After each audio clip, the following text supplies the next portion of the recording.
உதயநிதி பேச்சை political speech நான் இன்றைக்கு தான் முதலாக கேட்டேன்.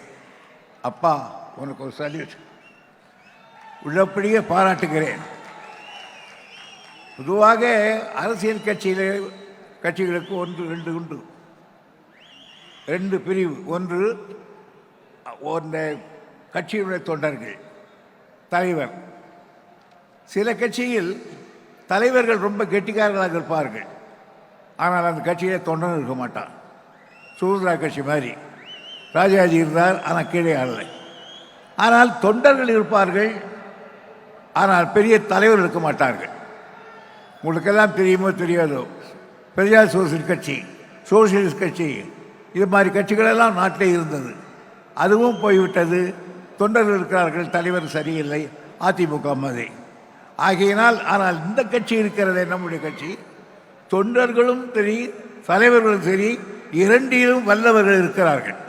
அண்ணா அவர்கள் மறைந்த பொழுது எல்லோரும் சொன்னார்கள், இவர் மறைந்து விட்டார், அண்ணாதுரைக்கு பிறகு யார் இருப்பார்கள் கட்சியில் ஏற்பட்டுக்கொண்டார்கள். ஆனால் அண்ணாவை அப்படியே உள்வாங்கி அந்த இதயத்தை வாங்கி கொண்டு நான் வருகிற பொழுது தருகிறேன் என்று சொல்லி இதயத்தில் வைத்துக்கொண்டு ஆட்சி நடத்தினார்.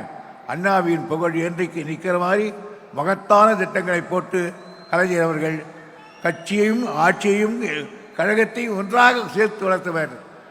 கலைஞருடைய பொற்காலம் அந்த காலம். அதற்கு பிறகு என்ன சொன்னார், கருணாநிதி மாதிரி வராது, என்ன இருந்தாலும் ஸ்டாலின் சின்ன பிள்ளை மாதிரி இருக்கார். ஆனால் சிறுமிளகு உரைக்காதோ, சிறு விளக்கு சிறு தண்ணீர் அரைக்காதோ என்பதை போல நம்முடைய தளபதி அவர்கள் பொறுப்பேற்றார்கள். அவர் பொறுப்பேற்ற பொழுது எல்லோருக்கும் அந்த ஐயம் இருந்தது. ஆனால் நான் சொல்லுகிறேன், நான் அண்ணாவோடு நீண்ட பழகி இருக்கிறேன். கலைஞரிடத்தில் 53 ஆண்டு காலம் சேவை செய்திருக்கிறேன். என்னை பொறுத்தவரையில் அவர் இன்றைக்கு நடத்துகிற விதம் கலைஞரையே தூங்கி மிஞ்சி போவார் என்ற எண்ணம் எனக்கு ஏற்பட்டிருக்கிறது. காரணம் அதுதான் பெருமை. அது பெருமை, சிறுமை அல்ல.